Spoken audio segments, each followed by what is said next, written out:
Hello everyone, welcome back to the RN45 education. आज मैं आप लोगों को 4 क्वेश्चन जो है सॉल्व करवाने वाला हूँ। ये चारों क्वेश्चन जो है SSC MTS में पूछे जा चुके हैं। जैसे पहला क्वेश्चन है √32 प्लस √48 अपान √8 प्लस √12। तो देखिए इसका मान आप लोग कैसे सॉल्व करेंगे। आप लोग जो है 4 से 5 सेकेंड में सॉल्व कर सकते हैं। तो अगर आप लोग ऊपर की संख्याएँ ध्यान से देखें 32, 48 और नीचे की 8 और 12, तो ये सभी संख्याएँ जो है 4 से कट रही हैं, तो काट दीजिए। आप लोगों को रूट को ध्यान में नहीं देना है, काट दीजिए। सभी को 4 से काट दीजिए तो आपका क्या आ जाएगा, यहाँ पे 8, यहाँ पे काटेंगे तो 12 आएगा, और यहाँ पे आपका आएगा 2, और यहाँ पे आपका 3। ठीक है, यही आएगा। आप सॉल्व कर लीजिए।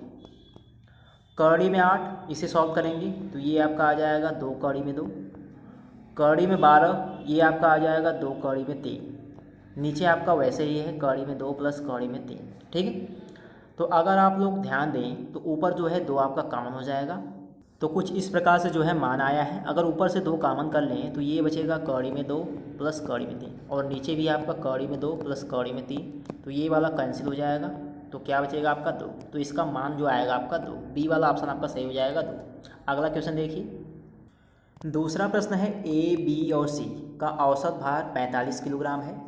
यदि ए और बी का औसत भार 40 किलोग्राम है तथा बी और सी का औसत भार 43 किलोग्राम है, तो बी का भार आप लोगों को ज्ञात करना है। तो देखिए कैसे ज्ञात करेंगे। दिया गया है ए बी सी का औसत भार 45, तो ए बी सी का कुल भार कितना हो जाएगा। आप लोग जानते हैं ए प्लस बी प्लस सी, कुल भार 45 गुणे 3 हो जाएगा। ठीक है, 45 औसत में मान दिया गया है, तो कुल भार 45 गुणे 3।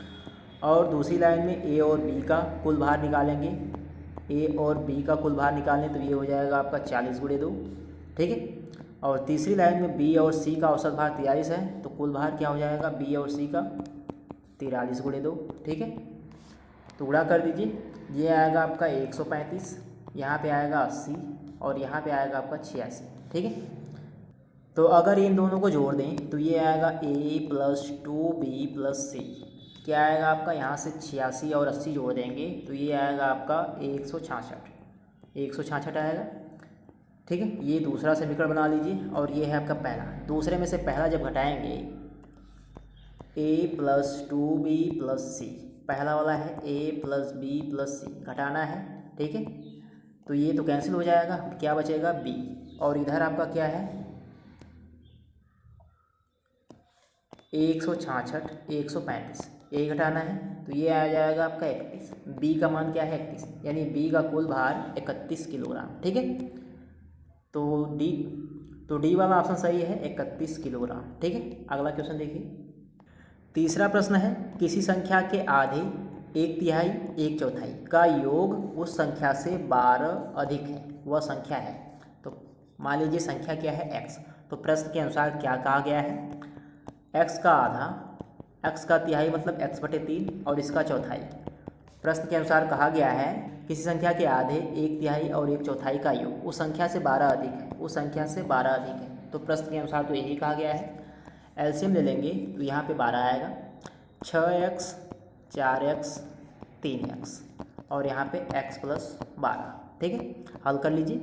ये हो जाएगा आपका 13x बराबर, गुणा कर देंगे इधर 12x प्लस 144, यानी x का मान क्या आ जाएगा 144, यानी संख्या क्या आ गई 144। ऑप्शन नंबर ए सही है, 144। अगला क्वेश्चन देखिए। क्वेश्चन नंबर 4 है। यहाँ पे देखिए 10,000 का चतुर्थ मूल लिखा गया है, और यहाँ पे देखिए 100 और पावर में आपका क्वेश्चन मार्क है। इसी के स्थान पर कौन सी संख्या आएगी, ये आप लोगों को ज्ञात करना है। तो देखिए कैसे सॉल्व करेंगे। क्या दिया गया है, 10,000 दिया गया है आप लोगों का, और इसका निकालना है चतुर्थ मूल। तो सबसे पहले इसे कैसे लिख सकते हैं, 10,000 है, और यहाँ पे ऐसे लिख सकते हैं इसे। ठीक है, पावर 1/4। ठीक है, तो 10,000 को लिख सकते हैं 100 का स्क्वायर। ठीक है, और इसके बाहर 1/4 है, ध्यान से देखिएगा। और ये हो जाएगा आपका घात के ऊपर घात, यानी गुणा कर देंगे। ठीक है, तो ये क्या आ गया आपका 100 पावर 1/2, 100 पावर 1/2, इसका मान क्या होता है, यानी 100 का वर्गमूल। ठीक है, 100 का वर्गमूल किसके बराबर होता है, 10 के बराबर होता है, यानी इस पूरे का मान किसके बराबर आएगा आपका 10 के बराबर। तो यहाँ पे आप लोगों को इसका मान नहीं निकालना है, आप लोगों को यहीं पे रुक जाना है। क्या आया है आपका 100 के पावर 1/2। ठीक है, और यहाँ पे देखिए 100 के पावर कौन सी संख्या है, इसका मान क्या आ गया, क्वेश्चन मार्क का मान 1/2, ठीक है। पहला वाला ऑप्शन सही हो जाएगा आपका 1/2, ठीक है। क्वेश्चन मार्क के स्थान पे कौन सी संख्या लिखी जाएगी, 1/2। तो ये थे 4 प्रश्न जो कि आपके SSC MTS में पूछे जा चुके हैं। अगर आप लोगों को वीडियो पसंद आए तो वीडियो को लाइक करिएगा और चैनल को जरूर सब्सक्राइब करिएगा।